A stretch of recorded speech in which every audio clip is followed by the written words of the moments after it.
Welcome friends, welcome to Niranjan home kitchen. நாம் இன்றைக்கி chicken biryani குக்கரில் எப்படி உதிரியாக செய்கிறது அப்படின்னு பார்க்கலாம். அதுக்கு சிக்கன் நான் 1 கிலோ எடுத்திருக்கேன்.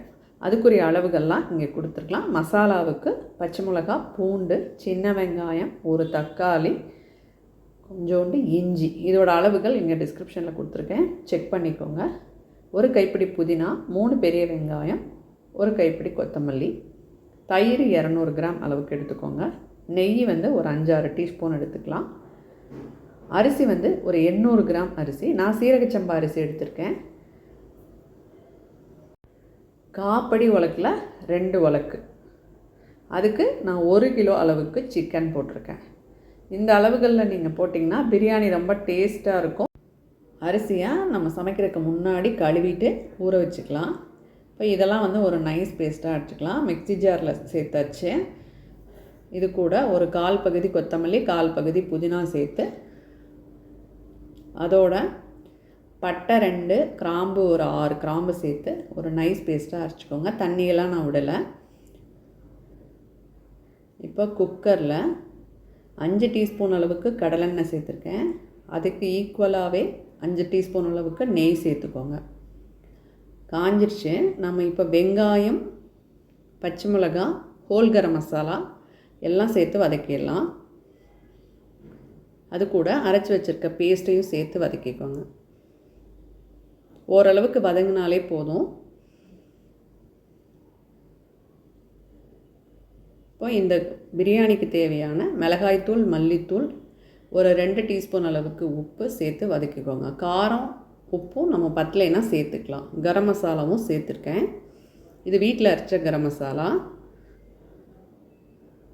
இப்போ சிக்கன் சேர்த்துக்கலாம்.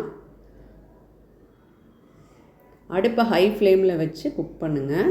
கறி வேகிற வரைக்கும் அடுப்பு ஹை ஃப்ளேம்லேயே வச்சுக்கோங்க. நல்லா வதங்கி வந்துடுச்சு. தண்ணியெல்லாம் பிரிஞ்சு வதக்கி விட்ருங்க. இப்போ நம்ம தயிர் சேர்த்து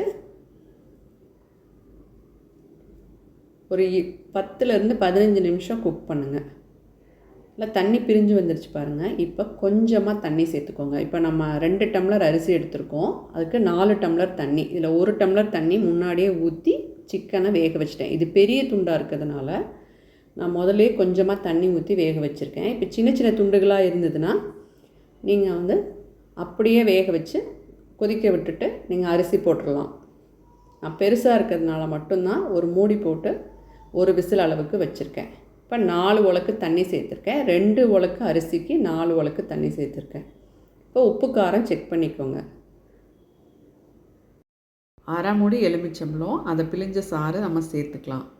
இப்போ நல்லா கொதிச்சு வந்துருச்சு. கொதி வந்ததுக்கப்புறமா நம்ம அரிசியை சேர்த்துக்கலாம். அடுப்பை ஹை ஃப்ளேமில் வச்சு நல்லா கிளறி விடுங்க. இப்போ தான் அடிப்பிடிக்காமல் இருக்கும். அடுப்பு ஹை ஃப்ளேமில் இருக்கிறதுனால அடிக்கடி கிளறி விட்டுட்டே இருக்கணும்.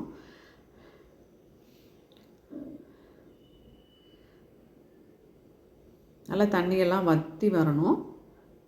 அது வரைக்கும் நம்ம கிண்டி விடலாம். நல்லா ஒரு நீளமான கரண்டி வச்சு கிண்டும்பொழுது நம்மளுக்கு ஆவி நம்ம கையில் படாமல் இருக்கும். தண்ணியெல்லாம் நல்லா வற்றிடுச்சு பாருங்கள். இந்த டைமில் நம்ம ஒரு மூடி போட்டு ஒரு 5 நிமிஷம் சிம்மில் வைங்க.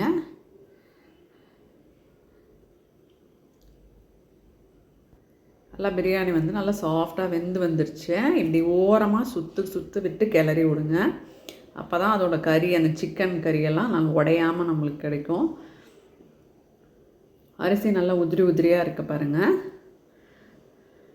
இந்த டைமில் ஒரு டீஸ்பூன் நெய் விட்டு கூட நீங்கள் கலந்து விட்டுட்டு கூட பரிமாறலாம். சிக்கன் பிரியாணி ரெடி ஆகிடுச்சு.